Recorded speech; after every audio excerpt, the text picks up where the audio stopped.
Hello friends, good morning to all of you. आप सभी को सुप्रभात। और बताओ कैसे हो आप सब। चलो, आई होप बहुत बेहतर हो गया, आप लोग पढ़ाई लिखाई चल रही होगी। तो चलो बच्चों, इसके पहले वाले वीडियो में हमने त्रिभुज चैप्टर 6.2 तक कंप्लीट कर लिया था। आज हमको त्रिभुज की समरूपता क्या होती है, और अगर समरूपता को हमको दिखाना है किन्हीं दो त्रिभुजों में तो उसके लिए क्या कंडीशंस होती हैं, इन सभी चीज़ों का के बारे में आज हम बात करने का प्रयास करेंगे। ठीक है। तो सबसे पहले 1 मिनट के लिए समझते हैं कि त्रिभुज की समरूपता होती क्या है। मान लेते हैं बच्चों, एक त्रिभुज ये है, कोई भी त्रिभुज बना लो। यहाँ से एक त्रिभुज ये है, और बच्चों यहाँ से कोई एक त्रिभुज यहाँ पे मैं ले लेता हूँ, ये वाला। इसका नाम दे देता हूँ ABC। इसका नाम दे देता हूँ बच्चों PQR। अभी मैं 2 मिनट केवल इस बात को समझाने का प्रयास करूंगा कि समरूपता होती क्या है। हालांकि थोड़ा सा जिक्र मैंने एक्सरसाइज 1.1 में किया था। तो बच्चों, त्रिभुज की समरूपता क्या होती है कि समरूपता से पहले अगर आपने सर्वांग समता पढ़ा होगा तो वहां पे आपने पढ़ा होगा कि ऐसे दो त्रिभुज जिसके सभी संगत कोण बराबर हो, इसका मतलब कोण तो सब बराबर हो, साथ ही साथ भुजाएं भी बराबर हो, तो ऐसी आकृति को बोलते हैं सर्वांग सम आकृति। लेकिन अगर हम समरूपता की बात करते हैं तो समरूपता में क्या होता है कि एंगल तो बराबर होगा, संगत कोण का मतलब, जैसे त्रिभुज AB, संगत का मतलब आप लोग तो समझते हो ना, जैसे त्रिभुज ABC है, और मान लेते हैं 1 मिनट के लिए त्रिभुज PQR है। त्रिभुज PQR, अगर मैं कह रहा हूँ कि इन दोनों त्रिभुजों के संगत कोण बराबर हैं, इसका मतलब पहला कोण पहले वाले के बराबर होगा, दूसरा कोण दूसरे वाले के बराबर होगा, और तीसरा कोण तीसरे वाले के बराबर होगा। इसका मतलब कोण AP के बराबर, BR के बराबर, इसी प्रकार कोण C, सॉरी, BQ के बराबर, इसी प्रकार कोण C किसके बराबर होगा, R। संगत का मतलब होता है पहला पहले वाले के, आखिरी वाला आखिरी वाले के, बीच वाला बीच वाले के। बस केवल मैं संगत का मतलब समझाने का प्रयास कर रहा हूँ। ठीक है। चलो, तो समरूपता में क्या पहला नियम क्या है बच्चों, कि संगत कोण बराबर होने चाहिए। मान लो ये दो त्रिभुज हैं, तो एंगल A किसके बराबर होना चाहिए, एंगल P के। एंगल B किसके बराबर होना चाहिए, एंगल Q के। और एंगल C बच्चों किसके बराबर होना चाहिए, एंगल R के। अगर ऐसा है तो मैं क्या कहूंगा, इस बात के मतलब इतने रिजल्ट के आधार पर मैं ये कहूंगा कि इन दोनों त्रिभुजों के संगत कोण बराबर है। क्या केवल संगत कोण बराबर होने से काम चल जाएगा? बिल्कुल नहीं चलेगा। दूसरी, ये फर्स्ट कंडीशन हुई समरूपता के लिए। सेकंड कंडीशन क्या है बच्चों, कि इनकी संगत भुजाएं समानुपाती होनी चाहिए। एक वर्ड आया है समानुपाती। समानुपाती का मतलब होता है कि भुजाओं का अनुपात बराबर हो। थोड़ा सा मैं रफली समझाने का प्रयास करता हूँ। जैसे ये भुजा है बच्चों 15 सेंटीमीटर, या फिर ऐसा लेते हैं जिससे सब मान लेते हैं, ये भुजा है 10 सेंटीमीटर, ये भुजा है 8 सेंटीमीटर, और ये भुजा है 6 सेंटीमीटर। ठीक है। और ये वाली साइड में मान लेता हूँ 5 है, ये वाली मान लेता हूँ 4 है, और ये वाली 3 है। अब भुजाओं के अनुपात का मतलब, संगत भुजाओं के अनुपात का मतलब, अब संगत का मतलब तो आप लोग शायद समझ भी, संगत भुजा की बात कर रहा हूं तो AB के संगत क्या होगा, PQ। AC के संगत क्या होगा, PR। और बच्चों BC के संगत क्या होगा, QR। अब यहाँ पे अगर मैं संगत भुजाओं की अनुपात की बात करूंगा, अनुपात का मतलब होता है बटा। अच्छा, मतलब बच्चों अगर मैं संगत अनुपात मतलब भुजाओं के अनुपात की बात करूंगा, तो इस वाली साइड बटे इस वाली साइड, यही तो होगा। नीचे वाली साइड बटे नीचे वाली साइड, और ये वाली साइड बटे ये वाली साइड, है ना। ये मैंने जो लिखा है बच्चों, वह लिखा है संगत भुजाओं का अनुपात।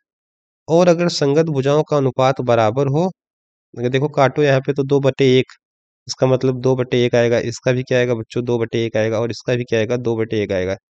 अगर आप लोग ध्यान से देखो, अच्छा, जिस बात को मैंने गणित के रूप में लिखा है इसी को बोलते हैं बच्चों संगत भुजाओं का अनुपात। और ध्यान से देखो तो संगत भुजाओं का अनुपात बराबर यहाँ पे हमको दिख रहा है ना। तो मैं यही बताना चाह रहा हूँ कि अगर कोण बराबर हो और संगत भुजाओं का अनुपात बराबर हो, है ना, अनुपात क्या हो बच्चों, बराबर हो, तो मैं क्या कहूंगा कि ऐसे दो त्रिभुज समरूप त्रिभुज हैं। इसका मतलब AB बटे PQ वही होना चाहिए बच्चों जो BC बटे QR बराबर क्या होना चाहिए बच्चों, AC बटे में PR। आप समझ रहे हो। अगर भुजाओं का अनुपात बराबर है, कोण भी बराबर है, तो मैं क्या कहूंगा कि ऐसे दोनों त्रिभुज क्या हैं, समरूप त्रिभुज हैं। बहुत ही आसान सी बात है। आई होप आपको समझ में आया होगा। आया ना। Very good. ऐसे ही हम त्रिभुज की समरूपता की पहचान करते हैं बच्चों। ठीक है, चलो आओ इधर। अब ये बताओ, क्या आपको जो सवाल दिया जाएगा उन हर सवालों में सभी कोण आपको स्पष्ट रूप से दिखाए जाएंगे क्या कि यह तीनों कोण बराबर है? हाँ जी, भुजाओं का अनुपात भी बराबर है। ऐसा तो होगा नहीं। मैं एक चीज समझाने का प्रयास करता हूँ। मान लेते हैं बच्चों कि एक त्रिभुज है, रफली बना रहा हूँ। एक त्रिभुज है और एक त्रिभुज ये है।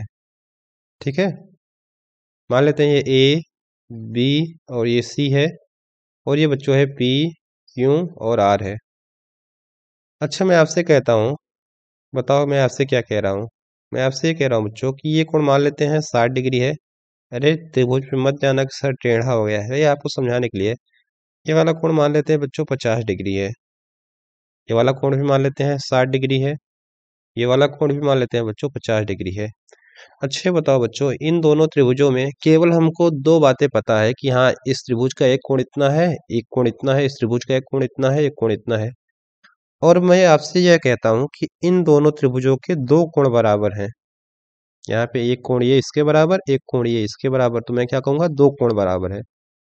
तो ये बताओ बच्चों कि यदि किसी त्रिभुज के दो कोण बराबर है तो तीसरा कोण तो स्वाभाविक सी बात है बराबर होगा। 60 50 मिलके 110 बनाएगा। त्रिभुज के तीनों अंतः कोणों का योगफल 180 अगर ये वाला कोण कितने डिग्री का हो जाएगा बच्चों, 70। इसी प्रकार ये वाला भी कोण कितने डिग्री का हो जाएगा, 70। इसका मतलब हमको दो कोण पता था, तो मैंने एक क्या, अच्छा इन दो कोण के आधार पे मैं एक रिजल्ट क्या निकाल सकता हूँ।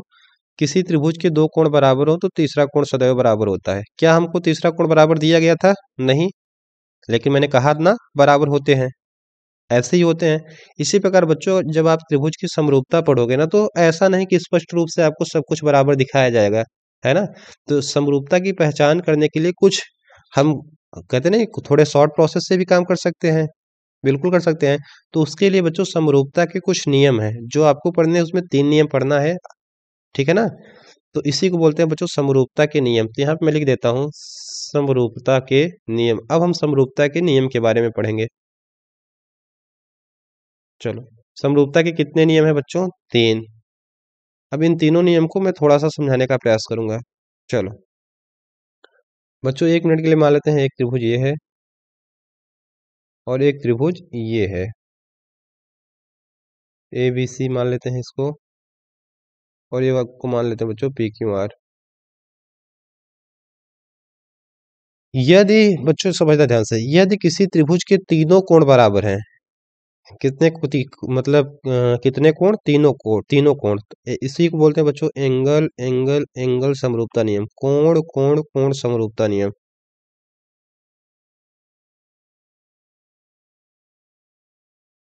पहला नियम क्या है बच्चों? एंगल एंगल एंगल समरूपता नियम। एंगल एंगल एंगल समरूपता नियम क्या कहता है कि यदि किन्हीं दो त्रिभुज के तीनों कोण बराबर हैं तो ऐसे दोनों त्रिभुज समरूप होंगे। ठीक है ना। इसका मतलब ये त्रिभुज ए बी सी, अच्छा बच्चों ये समरूप का सिंबल है। जैसे आप लोग सर्वांगसम का सिंबल यूज करते थे, इसी प्रकार ये समरूप का सिंबल है, त्रिभुज पी क्यू आर के, है ना। और कि कोई भी दो त्रिभुज अगर समरूप होते हैं तो इनकी संगत भुजाएं बराबर होती हैं। इसका मतलब, अच्छा इसके आधार पे मैंने ये कहा, तो पहला स्टेप ये, दूसरा स्टेप ये, तीसरा कि इनकी संगत भुजाएं समानुपाती होंगी। इसका मतलब ए बी अपान में पी क्यू बराबर क्या होगा, बोलो आप लोग, अब तो बोल सकते हो। बराबर क्या होगा बच्चों? बी सी अपान में क्यू आर बराबर क्या होगा, देखो ए बी लिया तो इधर पी क्यू लिया, बी सी लिया तो क्यू आर लिया, पहला और आखिरी ए सी लेंगे। अब आप बताओ बच्चों, आप लोग बोलो इधर क्या लेंगे? इधर लेंगे ए सी, और इधर क्या लेंगे बोलो आप लोग? इधर ए सी लेंगे, इधर क्या लेंगे बच्चों? P R. तो पहला प्रतिबंध क्या है कि यदि किन्हीं दो त्रिभुजों के तीनों कोण बराबर हों तो एंगल एंगल एंगल समरूपता नियम से वह दोनों त्रिभुज समरूप होते हैं। और अगर त्रिभुज समरूप हो गए तो उनकी भुजाओं का अनुपात क्या होगा? बराबर होगा। पहला नियम ये आपको याद रखना है। ठीक है ना।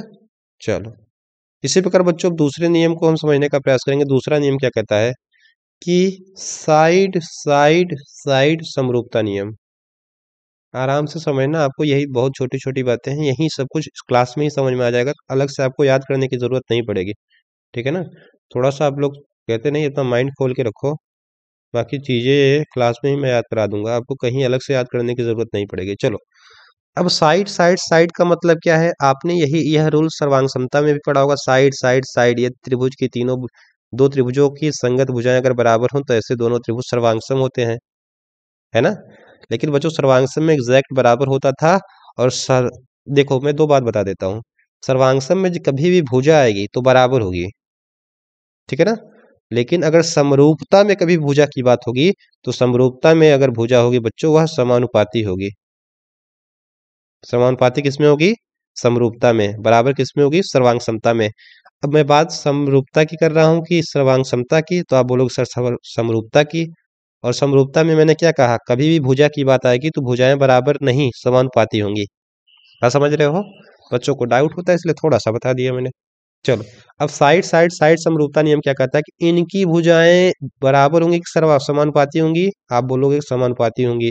तो इसका मतलब बच्चों, यदि आपको कहीं भी तीनों भुजाएं ए बी अपान में पी क्यू बराबर मिल जाए, ए सी अपान में पी आर बराबर मिल जाए बच्चों, बी सी अपान में क्यू आर, अगर कहीं भी आपको ऐसा प्रतिबंध दिखेगा तो आप तुरंत क्या बोलोगे बच्चों, देखो यहाँ पे भुजाओं का अनुपात बराबर हो गया, और भुजाओं का अनुपात बराबर होते ही बच्चों यह दोनों त्रिभुज समरूप हो जाएंगे। तो हम कहेंगे कि त्रिभुज ए बी सी जो है बच्चों वह किसके समरूप है, त्रिभुज पी क्यू आर के। कहेंगे कि नहीं कहेंगे, बताओ बच्चों, आप लोग कहेंगे कि नहीं कहेंगे, बिल्कुल कहेंगे। तो त्रिभुज एबीसी किसके समरूप हो जाएगा बच्चों, पी क्यू आर के। और अगर यह दोनों त्रिभुज समरूप हो गए तो अब आंख बंद करके हम बोल देंगे कि इनकी संगत कोण क्या होंगे, बराबर होंगे। तो कोण ए कोण पी के बराबर, कोण बी कोण सी के बराबर, कोण क्यू के बराबर, और कोण सी कोण आर के बराबर। लिख भी देता हूं, अगर यह दोनों समरूप हो गए तो कोण ए कोण पी के बराबर, कोण बी कोण क्यू के बराबर, और बच्चों कोण सी जो होगा वह किसके बराबर होगा, कोण आर के बराबर होगा। किसी बच्चे को कोई दिक्कत है, किसी बच्चे को कोई दिक्कत है, नहीं, बिल्कुल दिक्कत नहीं होनी चाहिए, ठीक है ना। तो इतनी बातें बच्चों, ये हुई दूसरा नियम सर्वांग समता का। अब यहाँ पे मैं इसी सर्वांग सम सॉरी सॉरी मेरे मुंह से सर्वांगसम निकल गया, क्या समरूपता की हम बात कर रहे हैं, ठीक है ना। अब बच्चों हम तीसरा नियम भी यही देख लेते हैं, कहीं अलग से जाने जाने की जरूरत नहीं पड़ेगी, तीनों को हम यहाँ पे अच्छे से समझ लेते हैं, फिर उसके बाद हम पढ़ते हैं बच्चों। चलो, थर्ड नियम क्या कहता है कि साइड एंगल साइड समरूपता नियम, समरूपता नियम। अब फिर आपके दिमाग में आएगा कि सर जी साइड एंगल साइड समरूपता नियम तो हम सर्वांग समता में भी पढ़े थे। मैं फिर बोलूंगा, कभी भी समरूपता में साइड का मतलब समान अनुपात से होता है, जबकि सर्वांग समता में साइड का मतलब भुजा का मतलब बराबर से होता है। बार बार बोल रहा हूं, क्यों, क्योंकि बहुत इंपॉर्टेंट लाइन है। समरूपता में भुजा का मतलब समानुपात से होता है, और सर्वांग समता में बच्चों भुजा का मतलब बराबर से होता है, ठीक है। तो अगर मैं साइड एंगल साइड की बात कर रहा हूं तो इसका मतलब एक भुजाएं दो भुजाएं समानुपाती होंगी और उनके बीच का कोण बराबर होगा। जैसे त्रिभुज आपके सामने है, यदि ए बी अपान में पी क्यू बराबर हो जाए बच्चों किसके, बी सी अपान में क्यू आर के, बी सी अपान में क्यू आर के, तो देखो ध्यान से देखो तो दो भुजाओं का अनुपात बराबर है, बिल्कुल बराबर है। और मैंने बीच में क्या रखा है बच्चों, कोण। इसका मतलब इन दोनों रेखाओं के बीच का कोण भी अगर बराबर हो जाए, इसका मतलब कोण बी किसके बराबर हो जाए, कोण क्यू के। तो अगर ऐसा कंडीशन कभी भी हमको मिलता है तो मैं क्या कहूंगा कि साइड एंगल साइड समरूपता नियम से यह दोनों त्रिभुज समरूप हैं। कौन कौन से त्रिभुज, त्रिभुज ए बी सी, और कौन से त्रिभुज बच्चों, त्रिभुज पी क्यू आर। ये हुआ आपका तीसरा नियम समरूपता का, बात समझ में आई। और अभी जस्ट बताया कि अगर त्रिभुज समरूप हो गया तो इनके संगत कोण बराबर होंगे। तो कोण ए कोण पी के बराबर, कोण बी कोण क्यू के बराबर, किसके बराबर होगा बताओ, कोण बी कोण क्यू के बराबर, और बच्चों कोण सी किसके बराबर हो जाएगा, आप लोग बोलो कोण आर के बराबर। होगा या फिर नहीं होगा, बताओ कितना आसान है। यह तीन नियम हो गया। और एक समकोण त्रिभुज में भी सर्वांग समरूपता की बात करते हैं, तो इसको मैं थोड़ा सा समझा देता हूँ। हालांकि इसको यूज भी करेंगे, तो जब यूज करेंगे तब देख लेंगे, फिलहाल अभी रफली हम समझ लेते हैं। तीन नियम के बाद एक चौथा नियम कह सकते हो आप, हालांकि ये विशेष कंडीशन के लिए है, केवल समकोण त्रिभुज के लिए है। मान लेते हैं बच्चों ये कोई समकोण त्रिभुज है, एक मिनट की मान लेता हूँ, ये पी क्यू आर है, पी क्यू और बच्चों आर। ठीक है। अच्छा, आपको पता है बच्चों कि अगर ये कोण 90 डिग्री है ना, इसको मैं थोड़ा सा बेहतर तरीके से बनाता हूँ, क्योंकि इसको मैं चाहता हूँ कि आपको रफली इसको प्रूव भी कर दिया जाए, जिससे बच्चों को डाउट ना रह जाए। मैं चाहता हूँ, अगर मान लो बच्चों ये समकोण त्रिभुज है, तो यहाँ से 90 डिग्री की केवल एक ही लाइन खींची जा सकती है कि और बहुत सारी लाइन खींची जा सकती है? देखो, लंब लाइन तो केवल एक ही होगी ना बच्चों। अगर आप लोग थोड़ा सा इधर उधर करोगे तो ये कोण 90 डिग्री से या तो कम होगा या तो ज्यादा होगा। बात समझ रहे हो, है ना? हाँ, मतलब लंब एक ही होगा। अब ये बताओ बच्चों, इस शीर्ष से भी हम एक ही लंब डाल सकते हैं? इस शीर्ष से भी, अगर मुझे इस शीर्ष से मान लो लंब डालना है, इस शीर्ष से, तो इस शीर्ष से तो लंब डाल सकते हैं। यहाँ पे डाल सकते हैं, फिर नहीं डाल सकते? आप लोग बोलो। तो आप कहोगे कि यहाँ से बिल्कुल लंब डाल सकते हैं। मान लेते हैं बच्चों, हम ये लंब डाल दिया, ठीक है ना, 90 डिग्री होगा। चलो, ये भी कितना होगा? 90 डिग्री होगा। तो देखो, एक विशेष कंडीशन समकोण त्रिभुज में क्या बनती है, कि यदि किसी समकोण त्रिभुज में मैं यहाँ पे समकोण से एक लंब डालूं, तो जो लंब होता है ना बच्चों, वह शेष दोनों त्रिभुजों, मतलब इस लंब के कारण जो शेष दोनों त्रिभुज बन रहे हैं ना बच्चों, यह शेष दोनों त्रिभुज समरूप होते हैं, आपस में भी समरूप होते हैं और एक बड़े त्रिभुज के साथ भी समरूप होते हैं। क्या कहा? नहीं समझ में आया? फिर से सुनो। कहने का मतलब यह है बच्चों कि यह देखो, यहाँ पे ध्यान समझो। यहाँ पे मैं क्या कर रहा हूँ, समकोण से किस पे लंब डाल रहा हूँ? कर्ण पे। तो दो त्रिभुज बन रहे हैं ना, एक त्रिभुज, इसका नाम दे देता हूँ, मैं समझाने का प्रयास करता हूँ, इसका नाम दे देता हूँ पी क्यू आर एस। चलो, अगर जैसे ही बच्चों में समकोण से कर्ण पर एक लंब डाला, तो यहाँ पे दो त्रिभुज बना, एक त्रिभुज पी एस क्यू और एक बना एस आर क्यू या फिर एस क्यू आर। तो मैं जैसे ही लंब डालता हूं, तो ये दोनों त्रिभुज जो बन रहे हैं यह परस्पर समरूप होते हैं। साथ ही साथ यह दोनों त्रिभुज बड़े वाले त्रिभुज के भी साथ समरूप होते हैं। इसका मतलब इस कंडीशन में क्या होगा कि त्रिभुज पी एस क्यू समरूप होगा किसके? एस क्यू आर के। त्रिभुज एस क्यू आर के। और मैंने क्या कहा कि ये दोनों बड़े वाले त्रिभुज के भी साथ समरूप होते हैं, और त्रिभुज पी क्यू एस समरूप होगा त्रिभुज पी क्यू आर के। तीन कंडीशन बनेगी बच्चों। और त्रिभुज ये वाला छोटा वाला एस क्यू आर, यह भी बच्चों किसके समरूप होगा? त्रिभुज पी क्यू आर के। याद रखना। बात समझ में आई? इसी को बोलते हैं बच्चों कि यदि किसी समकोण त्रिभुज के समकोण वाले शीर्ष से कर्ण पर लंब डाला जाए, तो इस लंब के दोनों ओर बने त्रिभुज संपूर्ण त्रिभुज के समरूप होते हैं तथा परस्पर में आपस में भी क्या होते हैं बच्चों? समरूप होते हैं। आप लोग इतना ज्यादा याद मत करो, केवल एक लाइन याद रखो कि अगर यहाँ पे 90 डिग्री जहाँ पे है, वहां से अगर एक लंब कर्ण पे खींचा जाए, तो जो दोनों त्रिभुज बन रहे छोटे वाले, ये दोनों छोटे त्रिभुज आपस में समरूप होते हैं, परस्पर समरूप होते हैं, और बड़े वाले त्रिभुज के भी समरूप होते हैं। अच्छा, समरूप तो होते हैं, क्यों होते हैं? अगर मैं ये बता दूं तो शायद आपका डाउट और ज्यादा क्लियर हो जाएगा, है ना? चलो मैं बताता हूँ समरूप क्यों होते हैं, समझना थोड़ा सा। आपको तो पता होगा कि त्रिभुज के तीनों अंतःकोणों का योगफल 180 डिग्री होता है। समझो, एक मिनट के लिए बच्चों मैं मान लेता हूँ कि ये, अच्छा, ये 90 डिग्री है, ये तो लंब है 90 डिग्री, ये भी होगा 90 डिग्री, ये भी होगा, है ना? अच्छा बताओ, अगर बच्चों एक मिनट के लिए मैं मान लेता हूँ कि ये कोण थीटा है। क्या है? थीटा।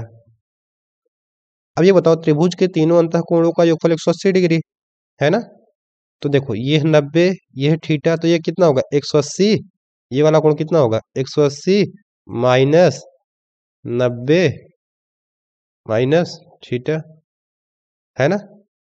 अरे 180 में से इन दोनों को घटा देंगे तभी तो ये वाला मिल जाएगा। अब इसको घटा देंगे तो हो जाएगा 90 प्लस माइनस माइनस थीटा। होगा कि नहीं होगा? बोलो यार, 90 माइनस थीटा होगा बच्चों। ये वाला कोण कितना होगा? 90 माइनस थीटा। नहीं समझ में आया? चलो समझाता हूँ यार, तुम लोग काहे नहीं समझते। त्रिभुज के तीनों अंतःकोणों का योगफल 180 डिग्री, तो ये प्लस ये बराबर 180 डिग्री होगा। इस कोण को मैं एक मिनट के लिए मैं मान लेता हूँ यक्स, ठीक है ना? तो 90 प्लस एक्स प्लस थीटा बराबर कितना होगा? 180 डिग्री। मुझे एक्स का मान चाहिए, तो 90 उधर जाएगा, तो एक्स बराबर 90 माइनस 180 माइनस थीटा। अब यहाँ पे घटा देंगे तो x बराबर क्या आएगा बच्चों, 90 माइनस थीटा। ये वाला कोण कितना होगा, जहां पे x लिखा था वहां पे मैं लिख सकता हूँ ना बच्चों 90 माइनस थीटा, लिख सकता हूँ नहीं लिख सकता हूँ, बिल्कुल लिख सकता हूँ, ये हो जाएगा 90 माइनस थीटा। चलो अब ये वाला त्रिभुज ध्यान से देखो, ये 90, ये वाला कोण 90 है ना। अब ये बताओ बच्चों, ये पूरा कोण 90 था और ये वाला कोण 90 माइनस थीटा है। देखो ये पूरा कोण 90 था, यह पूरा कोण 90 था, यह 90 माइनस थीटा है, तो ये वाला कोण कितना बचेगा, थीटा ही तो बचेगा। अरे यार, पूरा कोण 90 था, है ना, और अब ये वाला कितना है 90 माइनस थीटा। अगर मैं इसको घटा देता हूँ तभी तो ये वाला बचेगा, 90 से 90 कट जाएगा, माइनस माइनस प्लस, तो ये वाला कोण क्या बचेगा, थीटा। और ये 90, ये 90 माइनस थीटा, यहाँ देखो ये 90 ये थीटा, तो ये वाला कितना होगा, स्वाभाविक सी बात है 90 माइनस थीटा। और ध्यान से देखो तो मैंने क्या अभी बताया था कि त्रिभुज के अगर तीनों कोण बराबर हो, संगत कोण बराबर हो, तो ऐसे दोनों त्रिभुज समरूप। देखो ये 90 माइनस थीटा, ये वाला 90 माइनस थीटा, ये 90, ये 90, ये थीटा, ये थीटा, इसका मतलब एंगल एंगल एंगल समरूपता नियम से यह दोनों त्रिभुज क्या हो गए, समरूप। फिलहाल मैं आपको यह बताना चाह रहा हूँ कि आपको बस याद रहना चाहिए, ठीक है ना। आप लोग प्रूफ कर पाओ ना कर पाओ बात की बात है, ये तो मैं समझाने के लिए थोड़ा सा प्रयास किया, बहुत बच्चों को समझ में आया होगा और बहुत बच्चों को बेहतर तरीके से समझ में आया होगा, ठीक है। चलो तो बच्चों इस वीडियो में इतना ही रखते हैं। यहाँ पे मैंने जितनी बातें बताई 1 मिनट में सारी बातों को रिवीजन करवा देता हूँ, फिर उसके बाद हम सीधे चैप्टर पे मिलते हैं। बच्चों समरूपता जो हमको पढ़ना है उसमें आपको याद रखना है कि हमको 3 नियम पढ़ने हैं। एक एंगल एंगल एंगल समरूपता नियम, यदि ऐसे दो त्रिभुज जिनके संगत कोण बराबर हैं तो मैं कह दूंगा कि ऐसे दोनों त्रिभुज समरूप हैं, और समरूप त्रिभुजों के संगत कोण क्या होते हैं बच्चों, बराबर होते हैं। दूसरा नियम है साइड साइड साइड समरूपता नियम, इसका मतलब ऐसे दो त्रिभुज जिनकी भुजाओं का अनुपात बराबर होगा तो मैं कह दूंगा कि ऐसे दोनों त्रिभुज समरूप हैं, और समरूप त्रिभुजों के संगत कोण क्या होते हैं बच्चों, बराबर होते हैं। तीसरा नियम है साइड एंगल साइड समरूपता नियम, इसका मतलब भुजाओं का अनुपात बराबर हो, दो भुजाओं का अनुपात बराबर हो और उनके बीच का कोण बराबर हो, तो मैं क्या कहूंगा, बोलो, मैं कहूंगा कि ऐसे दोनों त्रिभुज समरूप हैं। और एक और नियम मैंने बताया बच्चों कि राइट एंगल ट्रायंगल में समरूपता का नियम कैसे लगाएंगे। इस बात को मैं कहते नहीं है, मुझे अंदर से नहीं आ रहा है, पता नहीं क्यों, कि आप लोग समझ पाए या फिर नहीं समझ पाए, इसलिए मैं इसको एक बार फिर से बताने का प्रयास करता हूँ। बच्चों बात ऐसी है कि मान लो एक समकोण त्रिभुज है, ठीक है। हालांकि मैं चाहूंगा तो ये भी तो कह सकता हूँ कि आप लोग दोबारा देख लेना, लेकिन उसका कोई मतलब नहीं यार। अगर आप लोग जब क्लास में नहीं समझ पाओगे ना मेरे साथ, फिर बाद में क्या समझोगे ना, कोई मतलब नहीं होगा। तो चलो, कहने का मतलब यह है कि अगर ये 90 डिग्री है ना बच्चों, चलो अभी यहाँ पे लिखता नहीं हूँ, नहीं तो लाइन खींचेंगे तो गड़बड़ हो जाएगा। अगर बच्चों यहाँ से अब मैं एक काम करता हूँ, अगर मैं यहाँ से लंब खींचता हूँ 90 डिग्री से, किस भुजा पे, कर्ण पे, अगर मैं कर्ण पे लंब खींचता हूँ ना, तो यह लंब के कारण दो त्रिभुज बन रहे हैं। नाम दे देता हूँ पी क्यू आर एस। देखो जैसे ही मैंने 90 डिग्री से कर्ण पे लंब खींचा तो दो त्रिभुज बने पी क्यू एस और एस क्यू आर। तो मैं ये कहना चाह रहा हूँ कि यह दोनों त्रिभुज आपस में समरूप होंगे, कहने का मतलब कोण पी एस क्यू और पी एस क्यू आर ये दोनों क्या होंगे बच्चों, आपस में समरूप होंगे। आपस में भी समरूप होंगे, छोटा वाला भी बड़े वाले के समरूप होगा। बात समझ रहे हो, तो 3 कंडीशन बनेंगी, यही तीनों कंडीशन मैंने लिख दिया। चलो आई होप आपको समझ में आया होगा, बहुत बेहतर तरीके से मैंने एक एक चीजों को धीरे धीरे बारीकी से समझाने का प्रयास किया है, ठीक है। तो बच्चों इस वीडियो में इतना ही रखते हैं, नेक्स्ट वीडियो में हम सीधे चैप्टर पे मिलेंगे, और आप लोग ये वीडियो एक बार अच्छे से देख लेना, ठीक है। चलो बहुत बहुत धन्यवाद बच्चों।